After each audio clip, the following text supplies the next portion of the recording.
Muito bem, amigos, estamos entrando no ar com o seu boletim do esportes aqui da Terceira Via TV. Canais 425 da Via Cabo, Blue Via Cabo e canal 25 da Ver TV. Também em Macaé e em Rio das Ostras.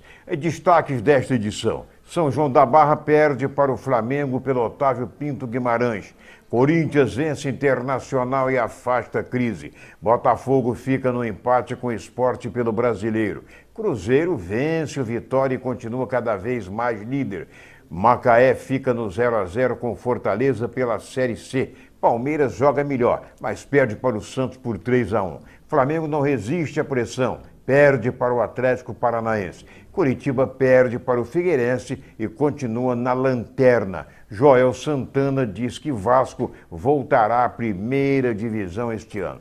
Técnico do Atlético Mineiro quer poupar jogadores na próxima rodada. Fluminense vence e ainda sonha com o G4 do Brasileiro. Tudo isso e muito mais aqui no seu Boletim de Esportes da Terceira Via TV. 4 dias depois de cair para o Atlético Mineiro na Copa do Brasil, o Corinthians se recuperou em grande estilo. Jogando no Beira-Rio, o time de Mano Menezes segurou a pressão do Internacional e venceu por 2-1. Os gols foram de Guerreiro e de Gil. Nilmar descontou para o Colorado. O resultado deixa o Timão coladinho no G4. A equipe paulista roubou a 5ª posição do Grêmio e foi aos 49 pontos, um atrás do Atlético Mineiro, atual 4º colocado. Já o Internacional perdeu a chance de encostar no líder Cruzeiro e caiu para o 3º lugar, com os mesmos 50 pontos do Galo, 2 atrás do São Paulo. Os dois times voltam a campo na próxima quarta-feira, depois de amanhã, às 19h30, horário de Brasília. O Internacional visitará o Flamengo no Maracanã, enquanto o Corinthians enfrentará o Vitória na Arena Pantanal, em Cuiabá. Dorival Júnior disse ao longo da semana que o Santos não chegaria ao clássico mais cansado por ter jogado no meio de semana. É difícil saber se o técnico do Palmeiras tinha razão. Fato é que debaixo do sol e ainda mais forte pelo horário de verão, a equipe praiana se desgastou menos ontem e mesmo assim venceu por 3-1 no Pacaembu. Bastante disposto a dar continuidade à sua reação e engatar o 4º triunfo consecutivo, o Palmeiras foi superior em grande parte do jogo e criou o maior número de chances de gol, mas só fez um aos 43 minutos do segundo tempo. Já o Santos foi eficiente quase sempre que apareceu dentro da área e só não balançou a rede pela 4ª vez porque Fernando Praz fez grande defesa em arremate de Arouca a queima-roupa. Sempre ele, Fernando Praz, saudades dos vascaínos. Passada a 4ª derrota em 4 clássicos no Brasileirão, o Palmeiras voltará ao Pacaembu para mais uma tentativa de findar este jejum no próximo sábado, quando terá pela frente o Corinthians. Antes disso, ele vai a Belo Horizonte para encarar o líder Cruzeiro na quarta-feira e tentar aumentar a distância para a zona de rebaixamento, atualmente com 4 pontos. No mesmo dia, o Santos, agora com 45 pontos, recebe o Fluminense. Com o brasileiro entrando em sua reta final, a situação do Coritiba está cada vez mais dramática. Desta vez, o time foi a Florianópolis e perdeu para o Figueirense por 4-0. A goleada foi no estádio Orlando Scarpelli, afundando na lanterna da competição com 29 pontos o time do Paraná. O time catarinense, por sua vez, terá um começo de semana mais tranquilo, agora com 35 pontos, na 13ª colocação. Próxima rodada, o Curitiba enfrenta o Botafogo em mais um duelo direto, quarta-feira no estádio Couto Pereira, lá na capital paranaense. Já o Figueirense terá pela frente o Grêmio no mesmo dia, na Arena do Grêmio, em Porto Alegre. Eram 3 jogos com derrota e uma aproximação do São Paulo na tabela do Brasileiro. O Cruzeiro entrou em campo pressionado e correspondeu. Depois de muito pressionar o Vitória no Barradão, a equipe celeste marcou aos 39 minutos do segundo tempo através de Dedé de cabeça. escorando um escanteio e venceu a partida por 1-0. O resultado deixou a Raposa com 59 pontos. O Vitória, por sua vez, está a apenas um ponto da zona de rebaixamento e precisará voltar a vencer na próxima rodada, quando encara o Corinthians. O Cruzeiro recebe o Palmeiras no Mineirão e caminha a passos largos para o bicampeonato brasileiro. O técnico Luiz Felipe Scolari considerou justo o empate do Grêmio sábado diante do Goiás no Serra Dourada. O treinador gaúcho viu uma partida equilibrada na qual a alta temperatura colaborou para o resultado de 0-0. As dificuldades no campo, de grandes dimensões, do calor, 34 graus, e dos desfalques deixaram o técnico conformado com o empate, mesmo que o resultado mantenha o tricolor por mais uma rodada fora do G4 do Brasileiro.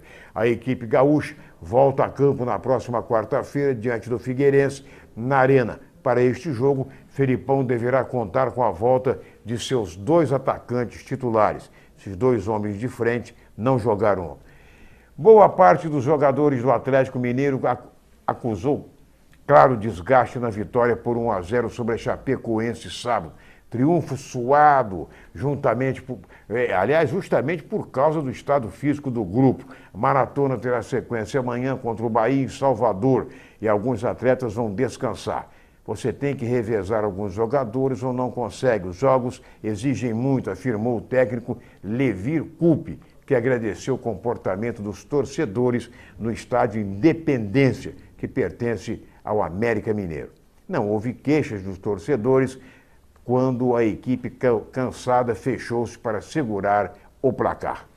Resultados da 29ª rodada da Série A, né? Falta, são a 29ª rodada, faltando 9 para o encerramento do campeonato. Goiás 0, Grêmio 0, sábado, às 18h30 no Serra Dourada, Fluminense 4, Criciúma 2. Esse jogo foi anteontem também no Maracanã. São Paulo 2, Bahia 1, sábado no Morumbi. Também no sábado, às 21h, o Atlético Mineiro venceu a Chapecoense pelo score magrinho, 1-0. Figueirense goleou o Curitiba por 4-0 no Orlando Scarpelli ontem. Também ontem, Palmeiras perdeu para o Santos por 3-1 no Pacaembu. O Internacional perdeu do Corinthians por 2-1, né? Esse jogo foi domingo, às 16h no Beira-Rio. O Atlético Mineiro derrotou o Flamengo. Flamengo do meu amigo Davi, 2-1, né? E o jogo foi lá na Arena da Baixada. O Botafogo, 1-1. O jogo foi em Volta Redonda, no Raulino de Oliveira. Vitória 0, Cruzeiro 1. E esse jogo foi disputado às 18h30. Agora o detalhe, o Botafogo deu sorte de empatar, porque estava perdendo de 1-0, o Sport segurou e tal, e no final o Botafogo conseguiu um empate. Bom, o Cruzeiro lidera com 59 pontos, seguido do São Paulo com 52, Internacional 50, Atlético Mineiro também 50, Corinthians tem 49 pontos, o Grêmio tem 47, depois o Santos 45, o oitavo Fluminense com 45 pontos também, nono Goiás com 38, aí vem o Atlético Paranaense com 37, 11º Flamengo 37, 12º Sport 37, 13º com 35 Figueirense, em 14º Palmeiras com 34, 15º Chapecoense também com 34, em 16º Vitória com 31 pontos, aí vem a zona da degola, a zona de rebaixamento. Botafogo é o primeiro, com 30 pontos. Depois o Bahia também com 30, o Criciúma também com 30 e em último Curitiba com 29 pontos. Olha, gente, ontem 4 partidas de volta agitaram as quartas de final da Série D do Campeonato Brasileiro. Com os resultados, estão definidos os confrontos das semifinais da competição. Brasil de Pelotas enfrenta o Londrina, enquanto Tombense e Confiança fazem a outra semifinal. Independentemente do que aconteça no restante da Série D, as 4 equipes estão automaticamente classificadas para a Série C, ou terceira divisão do próximo ano. Nós vamos dar uma pausa nas notícias do Boletim de Esporte da Terceira Via TV e já voltamos com informações do seu clube, né? É só um instante porque o Ailton Júnior vai participar aqui no Papo Corrente, também o Jamaica, que é juiz. Nós vamos bater um papo aqui sobre os times do Rio de Janeiro que jogaram ontem, né? E que, quer dizer, no final de semana, já que o Fluminense jogou no sábado, e também falar sobre as coisas do nosso futebol. O presidente do Goitacazes reúne hoje o Conselho Deliberativo, diz que vai entregar o cargo. Tudo isso nós vamos discutir também sobre esporte amador. Daqui a pouco a gente volta.